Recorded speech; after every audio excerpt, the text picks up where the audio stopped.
Hello students, my name is Mustaiz Alam, Assistant Professor, Department of Economics, Nandlal Singh College, Daudpur. Today's topic is on capitalist economy. Meaning of capitalism. Under capitalism, all farms, factories and other means of productions are the property of private individuals and firms. They are free to use them with a view to making profit. The desire to earn profit is the sole consideration with the property owners in the use of their property. Under capitalism, everybody is free to take up any line of production he wishes and is free to enter into any contract with a view to earn profit. Definitions of capitalism. Professor R.T. Bai has defined capitalism as that system of economic organization in which free enterprise, competition, and private ownership of property generally prevail. Thus, the definition hints at the major features of capitalism. In the words of Professor Locke, capitalism is a system of economic organization featured by the private ownership and the use of private profit of man-made and nature-made capital. Similarly, Ferguson and Cripps have written that in its own pure form, free enterprise capitalism is a system in which privately owned and economic decisions are privately made. Capitalism from McConnell view is a free market or capitalist economy may be characterized as an automatic self-regulating system motivated by the self-interest of individuals and regulated by competition. A capitalist economy works through the price system. Main features of capitalism. What a capitalistic economy actually is can be known through its main features. These are divided from the way certain functions are performed and the main decisions of the economy executed. These may be stated as under. Number 1. Private property and freedom of ownership. A capitalist economy is always having the institution of private property. An individual can accumulate property and use it according to his will. Government protects the right to property. After the death of every person, his property goes to his successors. Second, right of private property. The most important feature of capitalism is the existence of private property and the system of inheritance. Everybody has a right to acquire private property, to keep it, and after his death to pass it on to his heirs. Third, price mechanism.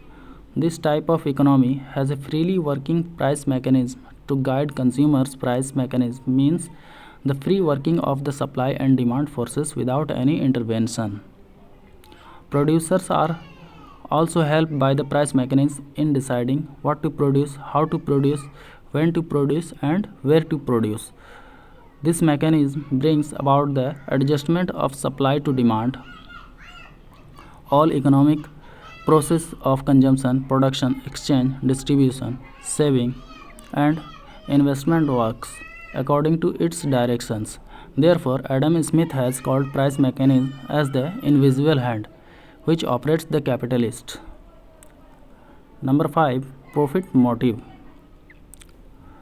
In this economy, the desire to earn profit is the most important inducement for economic activity. All entrepreneurs try to start those industries or occupations in which they hope to earn the highest profit. Such industries are expected to go under a loss or abandoned.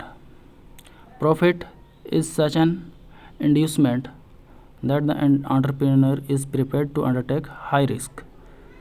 Number 6. Freedom of enterprise, occupation and control. Every person is free to start any enterprise of his choice. People can follow occupations of their ability and taste. Moreover, there is a freedom of entering into contract. Employers may contract with trade unions, suppliers with a firm, and one firm with another. Number 7. Consumer sovereignty. In a capitalist economy, a consumer is compared to a sovereign king. The whole production frame works according to his directions. Consumers' tastes govern the whole production line because entrepreneurs have to sell their production. If a particular type of production is to liking of consumers, the producers gets high profits. Number 8. It arises class conflict. From this class conflict arises the society is normally divided into two classes, the haves and the have nots, which are constantly at war with each other. Conflict between labor and capital is found in almost all capitalist countries, and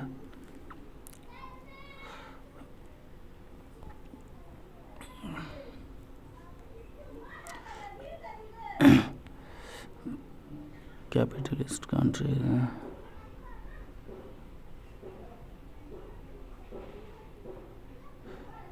It seems that this class conflict is inherent in capitalism.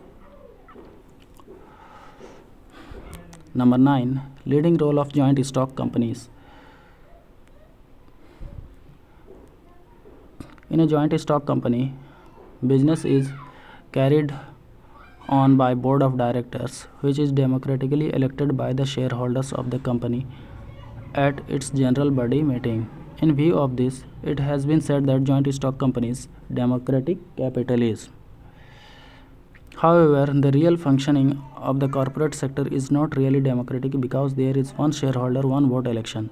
Since big business houses own a majority of the shares of a company, they manage to get re-elected and the company is run as if it were their family business.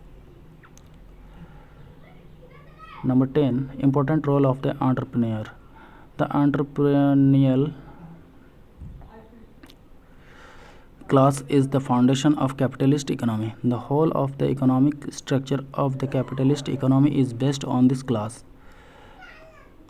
Entrepreneurs play the role of leaders in different fields of productions. Presence of good entrepreneurs is a must for healthy competition. Entrepreneurs are the main source of dynamism of the capitalist economy. So that's all for this lecture, the capitalist economy. We read about all the features one by one and understand everything. Thank you. That's all.